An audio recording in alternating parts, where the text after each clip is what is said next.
You're listening to Tuesday Morning Quarterbacks with Don Carpenter and Chris Brindle.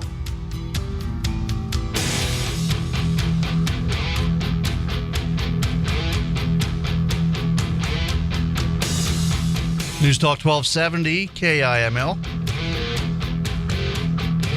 And welcome back, 9:07.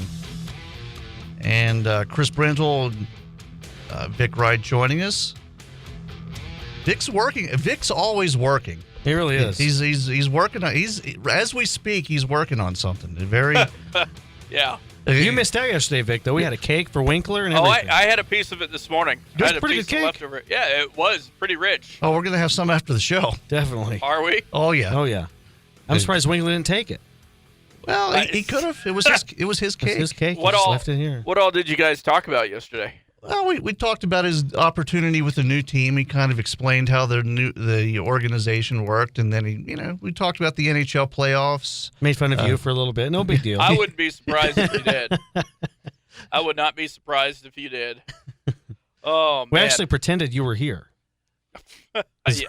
Okay. No, we did. I did a mock Vic Wright. Oh boy. I asked him about the meow mix. Yeah, we did.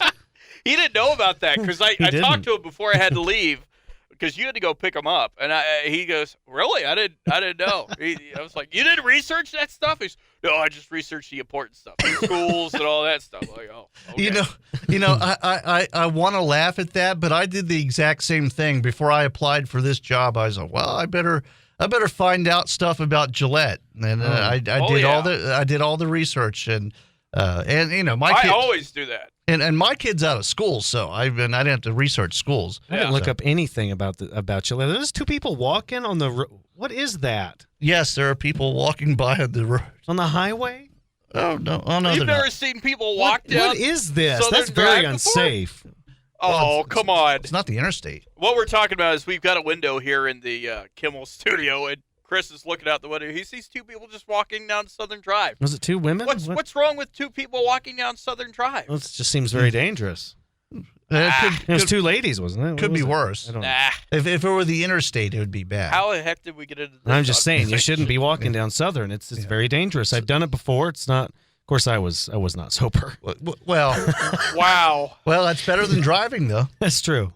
I mean, at least the worst that could happen is a public intoxication, Right. instead of a DUI. No big deal on that one. And you just fall into a hole and get bit by a snake or something. Right. Exactly. Which, it could happen. You never know. Oh yeah, it could. Definitely with me. Well, Could see, be in my future. Maybe next time take a taxi. Yeah. I don't want to pay the money. So No. just walk. Just walk. No. Well, you live behind the station, so That is true. So I mean, if you're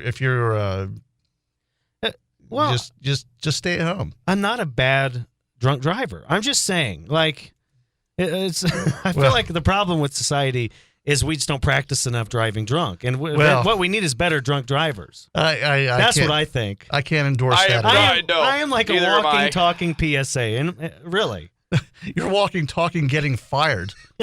of course. Of course, people of Gillette, I am kidding. Yes, That is called a joke. Don't email me. He is kidding. Do not drink and drive. Ever. Seriously. In fact, yeah, just seriously don't drink and drive. Okay. I have statistics. Do you want me to go into statistics of No, the bad? Okay, I we won't think do that. I think everybody knows it's dangerous. How about we get into baseball? How about we don't email Chris Brindle, though, about that joke? That's my main concern. All Email Vic Wright. Vic Wright wrote that joke. No, That's- do not get me involved in that. No. like anybody writes stuff around here. I do have little sticky notes. So baseball, what do we have going on with baseball? With the Rough Riders? I got more jokes, though. I got to get through my jokes first. The Rough Riders, this week, they have the Rapid City Hard Hats on Wednesday, and then they have game Saturday and game Sunday, weather permitting, of course, because you just never know. It could snow, it could rain. The weather has not been good to the Riders this year. It really had. What's funny is that their early practice season, it was really great to them. And now, once the season began. Yeah, once it actually matters. Once it actually matters, no games. But hopefully we get them all in. Hard Hats Wednesday. They have the Billings Scarlets coming in Saturday, and they'll play them again on Sunday. That's going to be a tough matchup. That's a good program they have. Also, Spearfish. They've rescheduled with Spearfish. They will play Spearfish Sunday at 2:30 as well. So Gillette Rough Rider Baseball, I talked to Nate Perleyberg actually yesterday, interviewed about his team. And you know what? It's with this ball club, it's pretty simple right now. The pitching's starting to come around. The defense has come around. The hitting. They're playing very good baseball. The hitting is what's inconsistent. Yeah. And against really good teams, that's what's hurting this ball club. We get into that a little bit here. But there's also some positives. And this team, I think, is just going to keep getting better. Yep. Your team swept St. Thomas More last week. Josh Hughes was the catalyst getting on base. What did you feel about your team's plate appearances overall? Well, we're getting better. You know, it's obviously been a struggle at times this year, but you know, I just can't say enough about this group's will to win. I mean, we find a lot of different ways to win, and that just kind of shows when you have a good ball club, you find a lot of different ways to win. And it hasn't always been offensively for us, but I think it will be by, you know, mid to late summer. So I'd rather have pitching and defense over hitting any day, and as long as we keep playing on those ends, I'm certain the hitting will come. Now it seems your pitching has turned a corner. 2 or more good starts last week from Eaton and Stark. Yeah, happy with how we're throwing the ball right now. I mean, we're getting quality starts from pretty much everyone we run out there, and guys we're bringing in out of the pen are doing a great job as well. So really pounding the strike zone, competing hard for us, and you know, when we make plays defensively behind them, it makes it that much easier. Well, here's my next question as you said that. Also, your bullpen has stepped up as well. Of course, solid defense behind them has helped. And your defense has played well, especially I've noticed a lot of web gyms in the outfield over the last few weeks. Yeah, it's been nice. I think it all comes down to that pre-pitch, you know, getting ready pre-pitch, and I can see even in our guys more reading hitters and reading counts, you know, and plus or minus counts. We're trying to, you know, maybe get a jump one way or another in a gap. So, yeah, it's been fun to watch. You know, we're a long ways from ESPN here in Wyoming, but some of them could probably be top 10 plays, no doubt. No doubt about it. Now, Wednesday this week, you have Rapid City Post 22, and over the weekend, you're going to have Billings. First off, what do you expect from them? And also, what do you want to see from your team this week? Well, yeah, no doubt 2 very good opponents this week. And, you know, starting Wednesday night, the midweek game, should be a good crowd coming out. And, you know, a team we haven't beat for a couple years, I think, and would like to come out and have a good showing on Wednesday night. And then, you know, the Scarlets this weekend, we always play this series mid-May, and you know, a very, very good program up there in Billings. And, you know, so for us, we're just, you know, going to approach it really like any other week. I mean, try not to get too caught up in who we're playing, or really try to make one game bigger than it really is. And we just have to do the things that we do, and hopefully come out on top. Well, thanks, Nate. I appreciate it. Thanks, Chris. And we're back live. So I guess the key to the Riders right now, once they get the hitting back on track, they'll be able to you know, kind of better as a team. Yeah, and it's the timely hitting. You know, if you looked at their average, you looked at their runs, you would say, oh, that offense is doing pretty good. But then once you get deep into the schedule and you realize that against the really good teams, the teams with the winning records, like, say, a Cheyenne Sixer team, the Rapid City Stars, even this Billings team coming up, that's going to be a nice test for Gillette.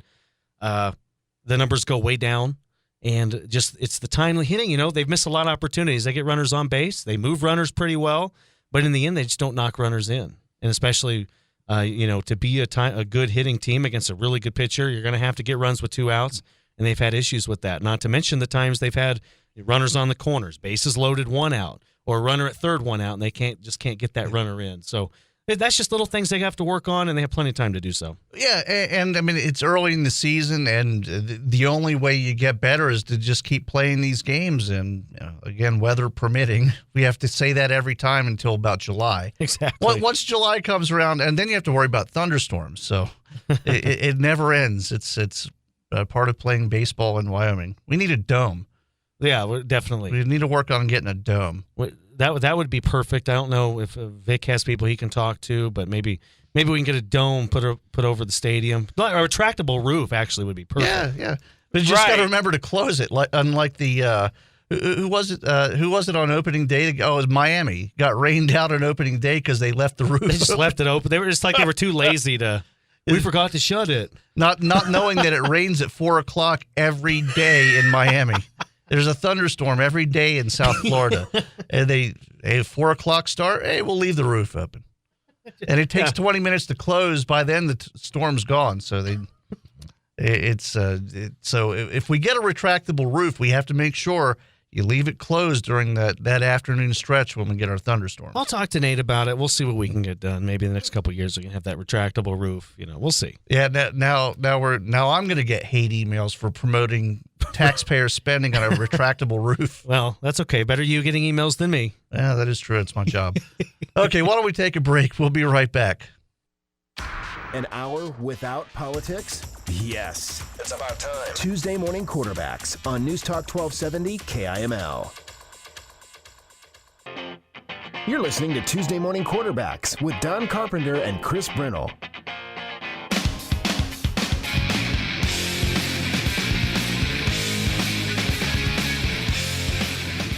News Talk 1270 KIML. Oh, my head's spinning. Don Carpenter Show. Now, your head spins after headbanging for 2 seconds? Yep.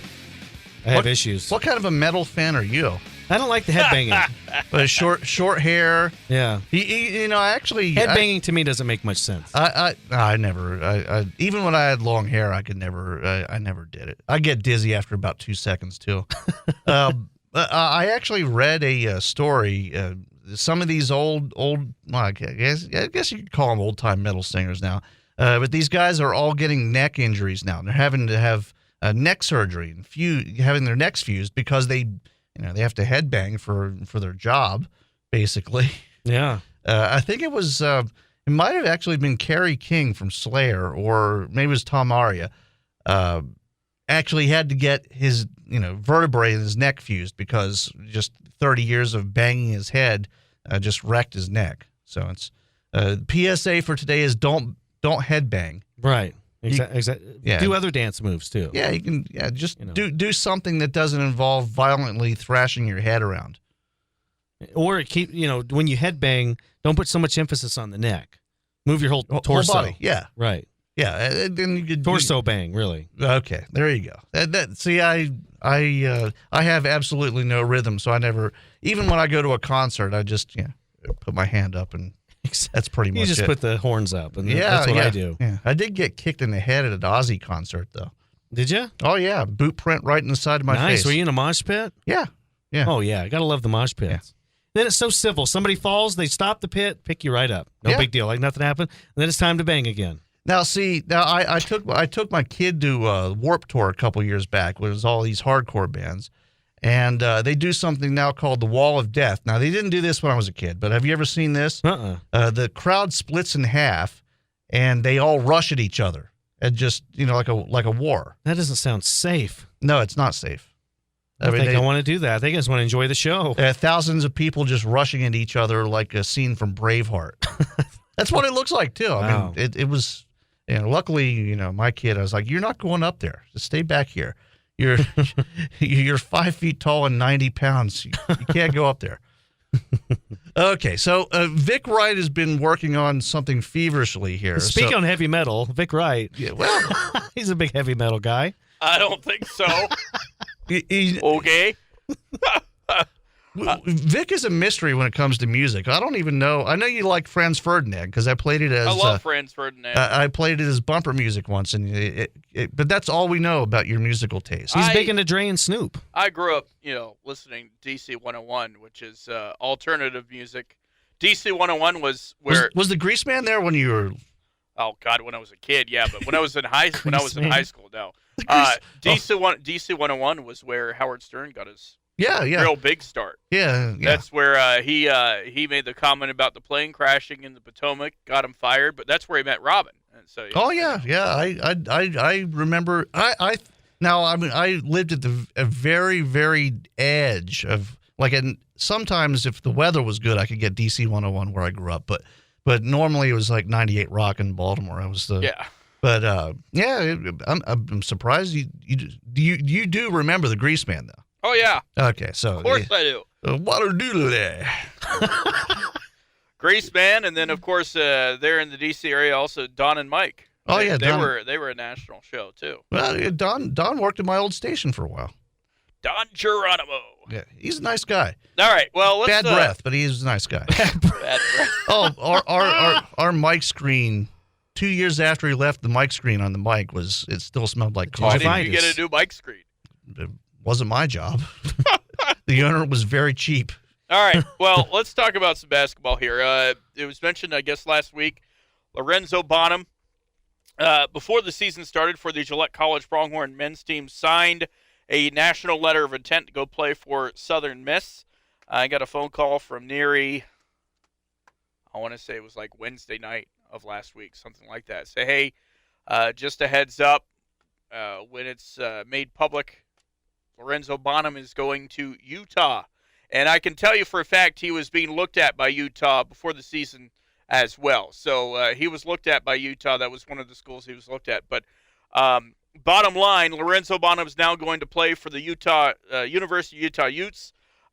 He's able to play right away because Southern Miss granted his release.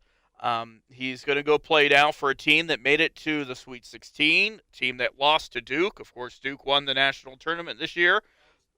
I was the only one to pick Duke, by the way. I don't think I even did a bracket. I didn't do a bracket this year. So I just want to remind everybody, I was the only one that picked Duke to win the whole thing. But you were wrong on all three of your final four picks besides Duke. Yeah, everything. So who cares? That's my main point. I missed every other pick except Duke, but it only counts. Whoever wins counts. So anyhow, Lorenzo Bonham's going to go play for the University of Utah now, and he'll be able to go right away.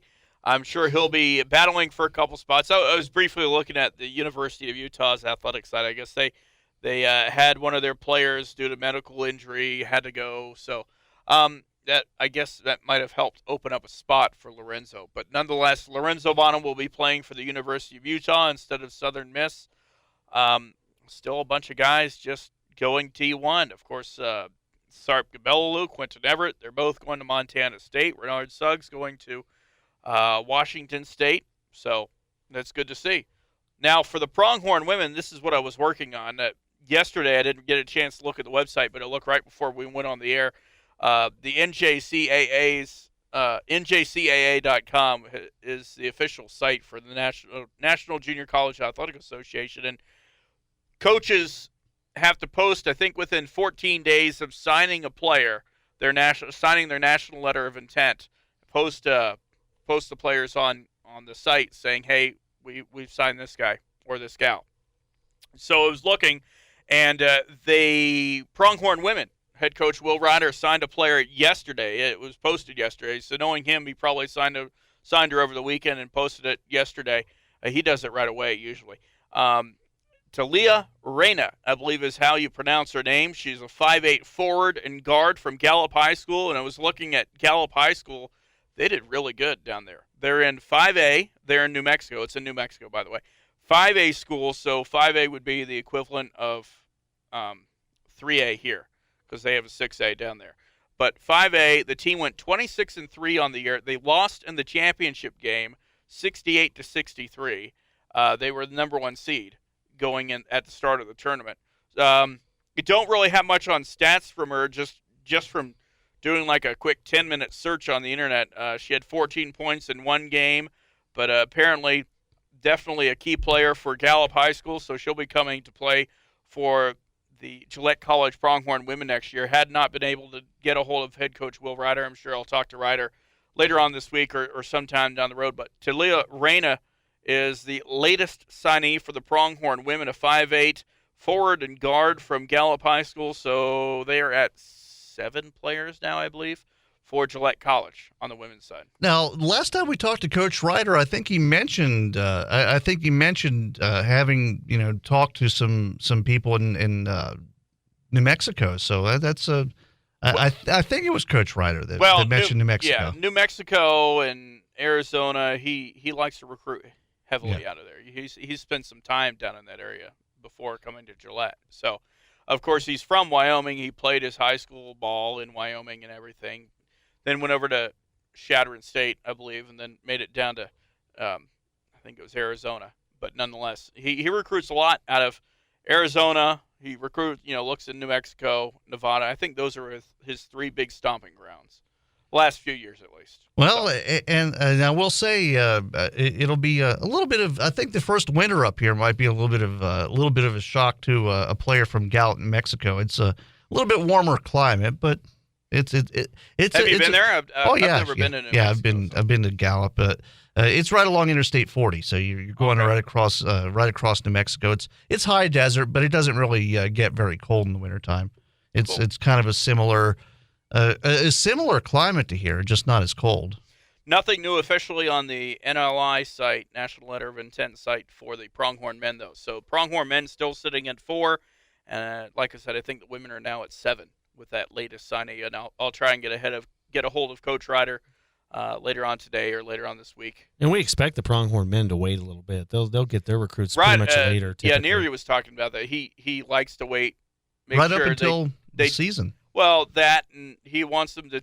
He wants to make sure these players that he's going after don't get into Division I. What it is he goes after players that are good enough to play D1, but either because of testing scores or because of GPA, he goes after them when they're eligible for NJCAA level, but not necessarily eligible for D1. So that's one of the benefits for him waiting a little longer to make sure. And you never know. There might be some guys that he was like, oh, this guy has fallen through the cracks. Let's pick him up. So whatever he's doing is working because the guy simply can recruit. I mean, it's unbelievable what he's done. That is a lot of that is help with his contacts with assistant coach Tony Shamber, especially the last couple of years, helping on with that. Especially Tony Shamber. I mean, he was at UW. He graduated from. He played for Sheridan College.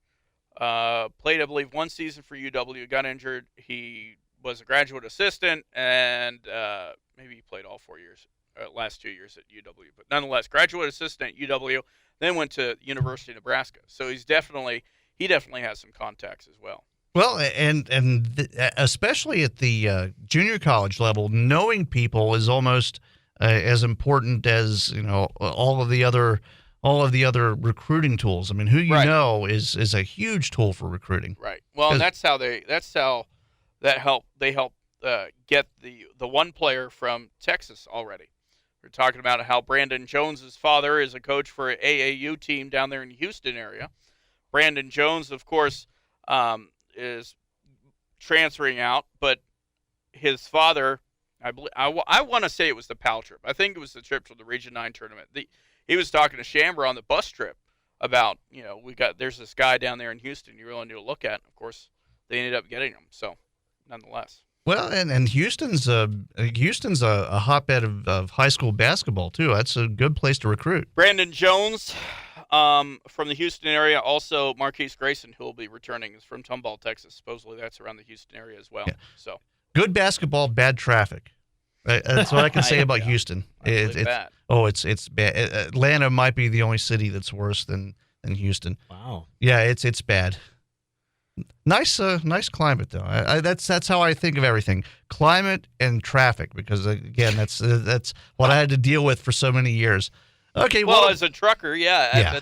What was the worst place to ever drive through as a trucker? Oh, Atlanta. Houston's a close second. Because of traffic or because of trying to merge over or what? Traffic. New York City's close, but usually if you're driving in New York City, you're working for a place that pays by the hour, so it wasn't that bad. Right. And I was home every night. When I did New York City, I didn't mind it at all. I mean, it's bad traffic, but I was home every night. I'd drive from Delaware to Brooklyn or somewhere in Long Island and drive back, and I would be done by. That's not a long drive though. No. I'd say that's about 4 hours. Well, 4 hours with no traffic. I mean, It still ends up being a 10 or 12-hour day, but but at least I was home every night. So I didn't mind that at all, and I was getting paid by the hour, so I'll sit in traffic all day if you're paying me for it. Okay, why don't we take a break? We'll be right back. News Talk 1270 KIML. You're listening to the Tuesday Morning Quarterbacks Hour on the Don Carpenter Show. News Talk 1270 KIML. You're listening to Tuesday Morning Quarterbacks with Don Carpenter and Chris Brennel. This is before your time. Yep. I just like the beat. I'm just, moving my head, shaking my hips, nothing wrong with that. You're what, 28. So let's see. What year is that?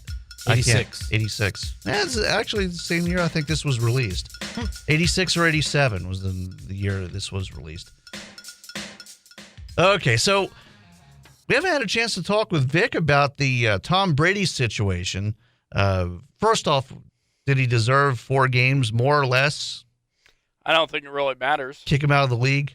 I mean, seriously, if he got a 4-game suspension, he's going to care.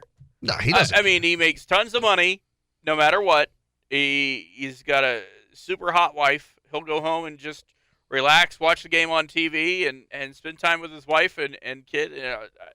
I mean, honestly, I could care less. Well, and it doesn't hurt the it doesn't hurt the fact that he's won 4 Super Bowls. And here's the other thing. Losing the first-round pick for 2016 and the 4th-round pick for 2017, the way they do their draft, the Patriots do, it's not going to hurt them. No, it probably won't. It's not. Well, they signed a bunch of guys that aren't even drafted and have success. That's my point. Right. Or if look at Tom Brady himself. Tom Brady, when was he drafted? He was deep. 6th round, wasn't it? He was deep in the draft. Number 199. They know how to draft deep in the draft. So when it comes to the draft picks, I don't think it's going to hurt them too much. Sure, you'll miss a first-round draft pick first year, but, and $1 million for Robert Kraft. Yeah. Here's what I think is going to happen. And just because there's absolutely no justice in the world, and especially in the NFL, Jimmy Garoppolo is going to come in. He's going to light it up. And they'll trade him away. They'll trade him away in the offseason for those picks that they lost. Pretty much, that's probably what's going to happen. I mean, and then he'll go somewhere and stink it up somewhere else. That's what happened with Matt Castle. Yeah, Matt Castle and what's his name? That's in Houston now. The big guy. Arkansas guy, Mallett. Ryan Mallett. None of these guys ever amount to anything outside of the system, and now we know why. Because they cheat. Will they deflate the balls for Garoppolo too? That's what we need to figure out. Well, I think somebody's been watching those balls like a hawk now, and those fumble numbers will go through the roof. Yeah, I bet it does too. Yeah, the fumble numbers. That speaks more about anything than any other number in this, and it wasn't part of the report, but those fumble numbers are indisputable. There's absolutely no way statistically that the Patriots could be where they are, which is half as many fumbles as the next best team over a 15-year period. It's impossible. The worst part about this, though, is the loser Patriot fans that are out and they're angry about Tom. Oh, this is highway robbery. Oh, he just won a Super Bowl. Shut up. Yeah, there's nothing to complain about, and it'll get knocked down to 2 games anyway. I could care less. Okay, I really could too. I like, what? If I was a Patriots fan, I'm like, yeah, we cheated and we won a Super Bowl, so whatever. Yeah, I mean, you didn't take away the trophy or anything. No, exactly. What's the point? And that's the only. and let's be honest. That's the only way they're ever going to stop cheating is if they actually lose something that they've won. Right. And that'll never happen. The NFL will never take away the Patriots could have a sniper on the Super Bowl stadium. and have him shoot a blowgun and knock out one of the players as he's scoring a touch. The last Super Bowl. How about instead of that awful pass that Russell Wilson threw, they gave it to Marshawn Lynch. They could have had somebody shoot him with a blowgun and knock him out, and with poison tip on a blowgun, and they wouldn't take away the Super Bowl title. I wonder what the punishment. They'll never be punished. I wonder what the punishment would have been if Seattle would have won. That's what I'm wondering. If Seattle would have won that Super Bowl, would they have been this harsh on the Patriots? Yeah, because I mean the deflated balls had no effect on the Super Bowl. But still, I don't think they would have. I honestly don't think it's that harsh. That's all I can say. It could have 4 been games, who cares? $1 million, who cares? 2 draft picks, who cares? Well, especially when you're known to go deep and pick up draft picks. Now, it's not harsh if you look at it like that, but as far as the NFL punishing teams, it's harsh it's the because they worst- never do that. It's the worst they've ever done. Yeah. Which In fact, it's almost it's the worst punishment on a team ever. but so even the Saints, even the bounty Theirs thing. was $500,000. Yeah. And Bountygate was $500,000. And But they punished the coach a little bit harsher. yeah, Peyton yeah, and everybody else. yeah. Which again, I just say drop in the bucket. They'll move on. Yep. They might go 8-8 instead of 10-6. And that's pretty much it. Hey, we're completely out of time. Thanks a lot, Vic and Chris. We'll see you tomorrow. Stay tuned for Rush. Have a fundraiser coming up? Charity event? New organization? Email Don Carpenter at basonsradio.com to find out how the show can help. Don Carpenter on News Talk 1270 KIML.